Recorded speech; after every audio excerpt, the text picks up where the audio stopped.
So it seems like Illustrator has a really interesting update, and now you can do a little bit of animation here in Illustrator with GIFs. And now with the power of AI, we can make this animation possible. So let's take a look.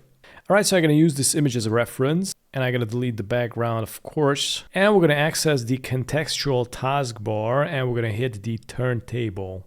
So here what you can do is rotate this however you like. Now, of course, this is going to use your credits to generate this in 360 with the power of AI.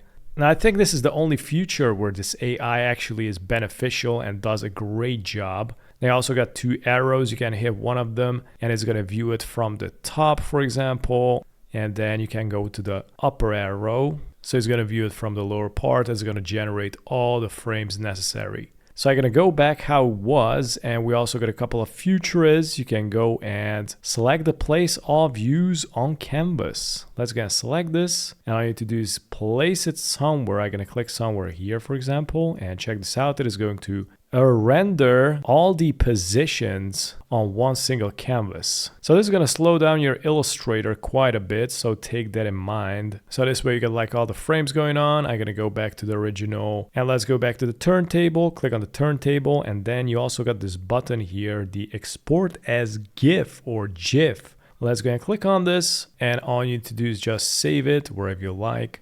Click on save, and then here is going to pop up another window where you get a couple of options. You get the front view from above. I'm going to uncheck the front and take a look at that. Now this is rotating a little bit more weird. I'm going to uncheck it and check the third below. So yeah, you got all the options. I'm going to check the front, and then you also can select the frames if you want. You can go and customize the range from -180 to 180. But if you're going to change this, it won't loop perfectly. So for example, I'm going to go with -120, and you can see it is cutting and it's not looping correctly. So I'm going to go back to -180, or you can go back to all. And then you also can go to the frame rate. Right now this is on 15, the max is 24. And if you change it, it is going to rotate faster with more frames. Probably going to give you like a more smoother experience, but I'm going to go back to 15. And then you also got the motion. This one is rotating it to the right, and then you got back and forth, playback. Let's see what happens, and it's rotating backwards and forwards. And then you also can switch the direction from left to right or right to left.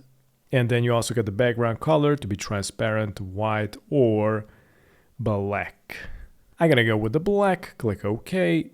And let's go to the files. Let's take a look, double click, and here we have it, a really small GIF. Now, of course, you cannot scale this because it doesn't have the options, but next time in the next video, we're gonna explore how to make this in high resolution. So let's stay tuned for that. And pretty much that's it. See you on the next one.